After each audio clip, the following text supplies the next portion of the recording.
Um fato que podemos observar e que é confirmado pelos espíritos é que espíritos inferiores frequentemente usam nomes conhecidos e respeitados.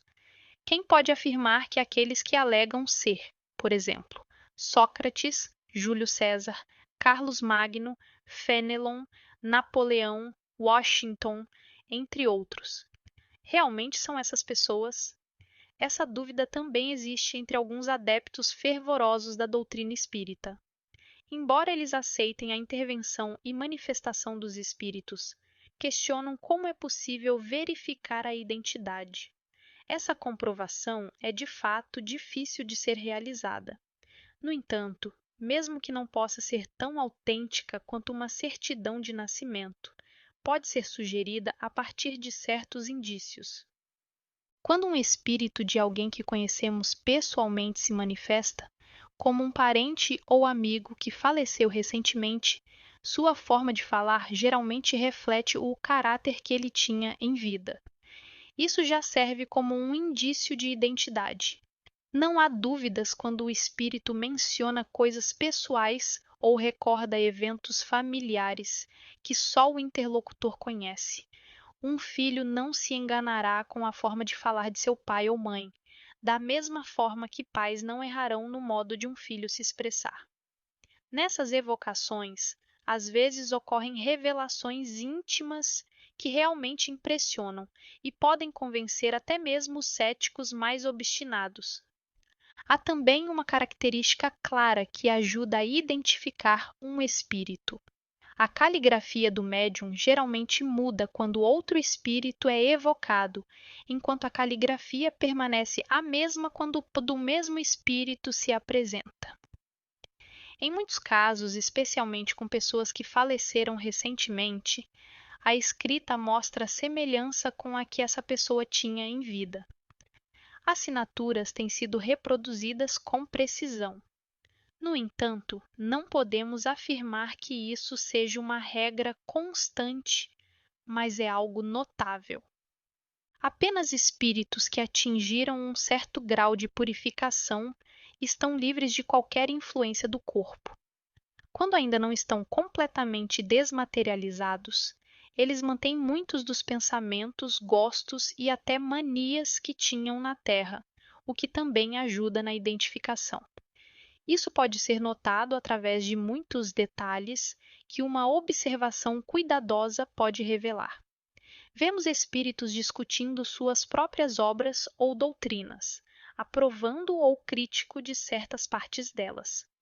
Outros lembram circunstâncias pouco conhecidas de suas vidas ou mortes, revelando particularidades que servem como evidências morais de identidade, especialmente em questões mais abstratas. Dessa forma, se a identidade de um espírito evocado pode ser estabelecida em alguns casos, não há razão para que isso não aconteça em outros. Para aqueles cujo falecimento ocorreu há muito tempo, as formas de verificação podem ser limitadas, mas ainda permanecem as pistas proporcionadas pela linguagem e pelo caráter. Sem dúvida, o espírito de uma pessoa justa não se expressa como o de uma pessoa perversa. Quanto aos espíritos que usam nomes respeitáveis, eles se revelam pela maneira que falam e pelas ideias que defendem.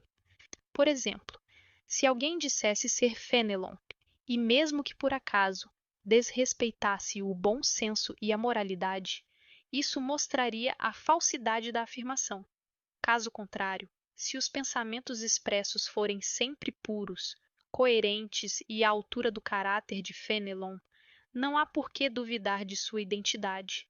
Caso contrário, teríamos que supor que um espírito que defende o bem mente conscientemente e, ainda mais, sem qualquer benefício. A experiência nos mostra que espíritos da mesma categoria, que compartilham sentimentos e caráter, formam grupos e famílias. O número de espíritos é incalculável e não os conhecemos todos. A maioria não tem nomes para nós.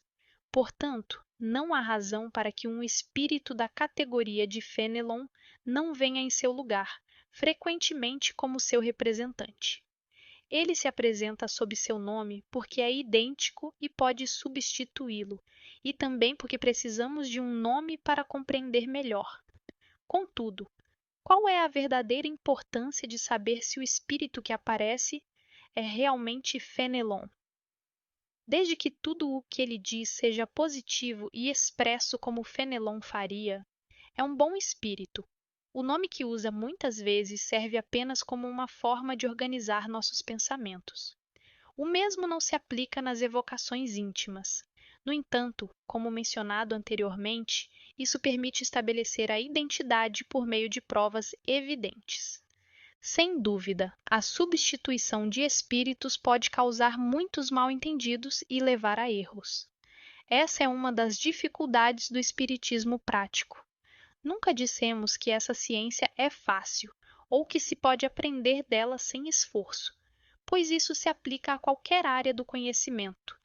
Sempre enfatizaremos que é necessário um estudo atento e, por vezes, prolongado. Como não é permitido provocar os fatos, é fundamental esperar que eles se apresentem naturalmente. Muitas vezes isso acontece em circunstâncias inesperadas. Para aqueles que observam com atenção e paciência, os fatos são abundantes, revelando inúmeras características que brilham como verdadeiros raios de luz. O mesmo vale para as ciências comuns. Enquanto um homem superficial pode ver em uma flor apenas uma forma bonita, o sábio encontra nela tesouros para o pensamento.